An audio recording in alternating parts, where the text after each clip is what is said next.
President Cyril Ramaphosa's 9th Presidential Imbizo is taking place in the village of Tsomo. That's in the province of the Eastern Cape. The President expected to engage with the community about many issues that community wants to place before the President. And there you see the officials, President Ramaphosa, in a somewhat joyful conversation with the Premier of the Eastern Cape province, Oscar Mabuyane. Ziniko Mhlaba is among the people that are watching these developments for us. Ziniko, if you can hear me, the President, the understanding is that he has just been taken through a particular dam that is being built, and that is not only going to serve the village of Tsomo, but this will also help with the other villages, nearby villages that will benefit from this water source. Is that in fact some of what the President was told? That's exactly what the President has been told. Good morning to you. We are here at the Crisani District Municipality. We're actually at the actual town itself that is hosting this particular Imbizo called Tsomo. So where we are right now is the newly built water abstraction and treatment plant, which is just at the bottom or at the very end of this particular town. So as you see there on our visuals, it's the President being flanked by the Premier of the Eastern Cape, also the Minister of Water and Sanitation, as we're trying to make our way in front of the President himself and the team.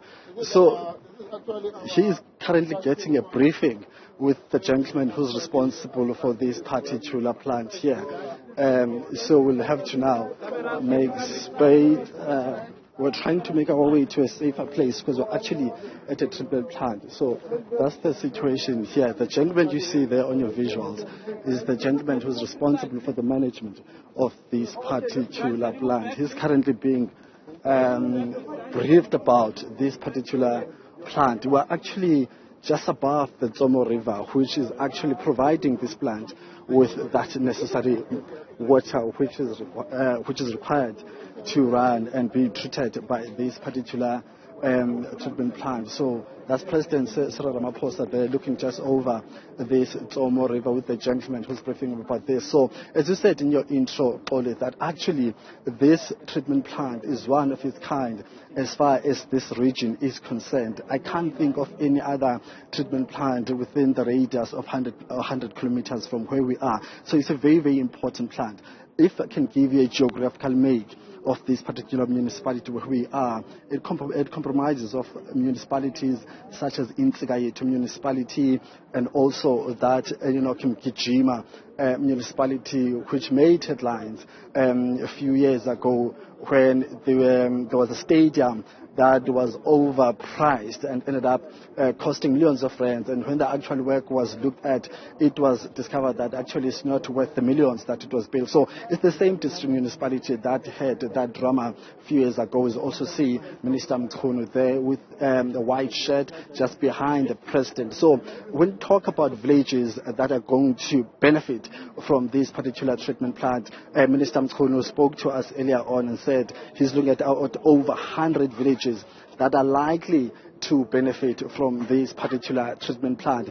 And those villages are just within this district municipality, which is Crisani, but there are neighboring districts such as Ngobo, such as Matole.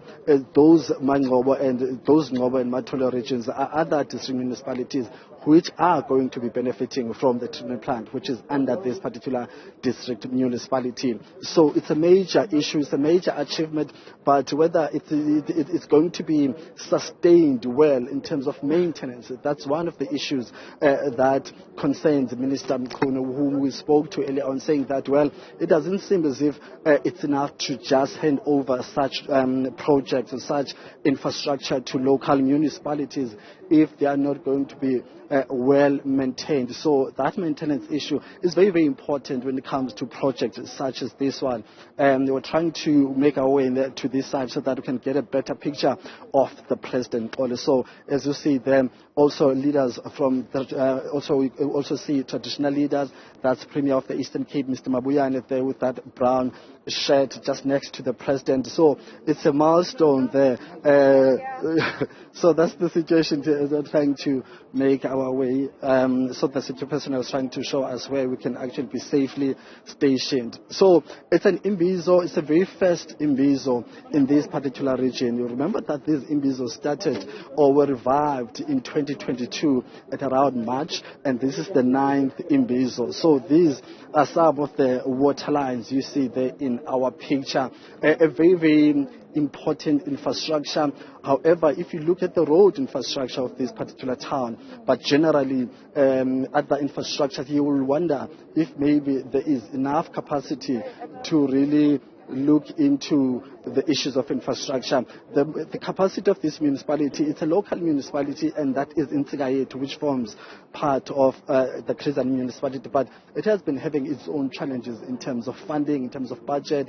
So we don't know the coordination then that will be needed to make sure that the city, which is Krizani, the province, which is the Eastern Cape, and the National Department of Water and Sanitation, how they're going to work together in terms of making sure that this treatment plant is well maintained. So that's the situation here. You remember that the actual official program of that Imbizo, which will allow members of the public to engage with the president, is scheduled to take place. So this is the first point where the president is being briefed about some of the projects which have been, launched here in the Eastern Cape. Yeah, Ziniko, earlier you managed to talk to some of the residents of the Tsomo village, and they were complaining about having to travel long distances in order to do their grocery shopping, for example. And I thought I heard them suggesting that if there were to be shopping centers nearby, that would also help. Just what are some of the other issues apart from water infrastructure issues that the villagers there hope that the president could help with? So, Tsomo is a very rural town itself. Actually, it's my hometown, so I understand fully well when it comes to its geographical make. And those residents were actually very correct when they said that they do not have any financial services here in this particular town. If maybe only you want to withdraw some money, that's all you can do in town. But in order for you to get a full services of bank, you'll have to travel to the nearest town, which is Mhlaba. And for you to be able to get to that particular town from Tsomo, you'll need to pay about 60 rands. And of course, in total, or a return fare will be about 120. And the mode of transport you'll need to use those old bakkies where you sit at the back with other villagers. And of course, if you miss that first load in the morning, you'll have to wait for the next day in order for you to be able to access those services in the next town. So they're very, very correct. The issue of not having enough mode, that was also very accurate, because as I said, Tsomo is a small town which has a one street that cuts through from Namakwe, from Mhlaba, all the way to the other parts of the Eastern Cape or nearest town, which is Uwa and Namakwe. So that was very correct. So there's a lot that still needs to be done here, besides the issue of just infrastructure. But the basic services, in order for you to get to the hospital, you have to travel all the way to Mhlaba. There's a road infrastructure challenge. If you're unable then if you do not have a bakkie, you'll have to call in an ambulance, and ambulance will maybe struggle to get to your actual village due to the lack of proper roads. So those are some of the realities residents here in Tsomo are living with on daily basis. And also we're talking about elders here, because most young professionals have relocated and they're working in the Western Cape. Mostly a lot of people who are from these rural towns go to Cape Town, to the Western Cape, to East London, to Port Elizabeth. Some go to Johannesburg. So you'll find that the people who have to live who have to live with these relatives are elders, people who will depend on social grants. So you can imagine the amount of money they need to take away from those social grants for them to be able to travel and get those basic services. So those are some of the realities here as I'm stepping out of shot only. So this is the broader treatment plant, and this is the water, the Tsomo River. But you can tell the levels of water. The levels of water in this particular river is becoming a concern. So we'll see if maybe before summer things do not improve. How will that then affect the operations of this particular treatment plant? Ziniko Mhlaba live for us there in the village of Tsomo, and Ziniko mentioning briefly there in passing, if you like, that he is in his home village, and so he knows the geographical area very well, talking about Xofimvaba being the town where shopping gets done by the people who come from Tsomo, and that particular village bears a significance in terms of the struggle for liberation in this country, and that's because Chris Hani comes from that village. That's where he was born.